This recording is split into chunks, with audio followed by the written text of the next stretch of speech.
Good morning.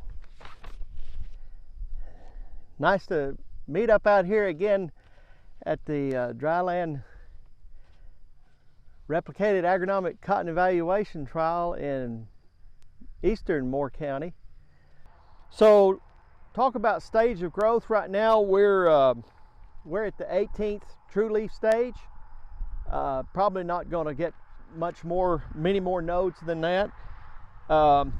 You know, if you look at total fruiting nodes, we've got, if you look at an average plant, I counted one here this morning, 13 fruiting nodes.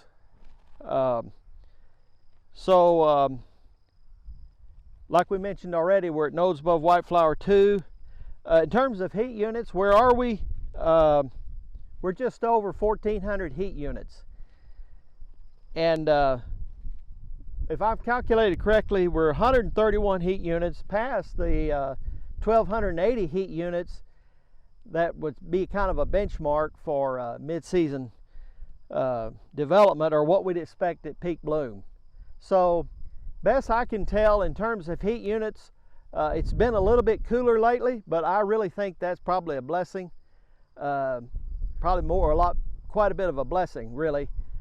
In terms of, especially in a dryland situation like this. And after all, the physiological optimum for cotton is 86, so I think we're doing really well on heat units. And actually a blessing being a little cooler.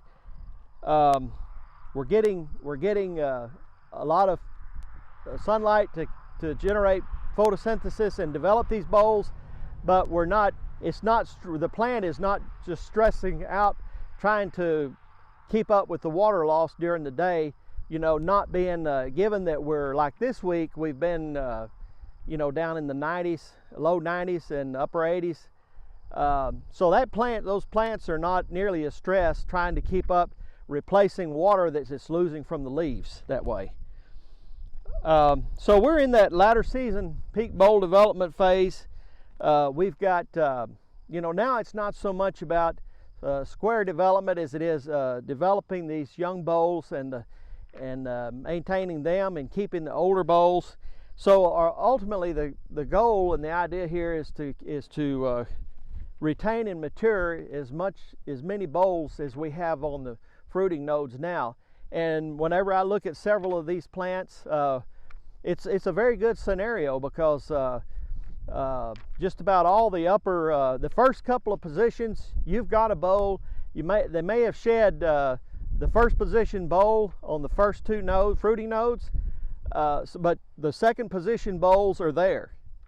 And then you get above that all the way to the top, there's young bolls. Just about all the way to the top, except what's, you know, the last 2 or 3 that are, you know, at the point of flowering or haven't flowered yet. Just to finish off on, say something about harvest,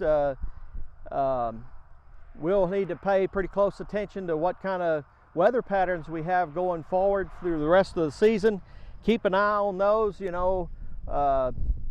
Like I say, we could use a couple of more good showers to finish out. But you know, a lot of this, as we get it to the end of the season and how to manage this crop, is contingent on the weather. A lot of emphasis on the weather, and that is in relation to, you know, are any harvest aids needed at some point? And when we visit back again the next time, we can talk more about that and how it's going as we get closer to the time of the crop being matured and bolls opening, and what we need to do as far as end of the season, any further management to get the crop ready for harvest.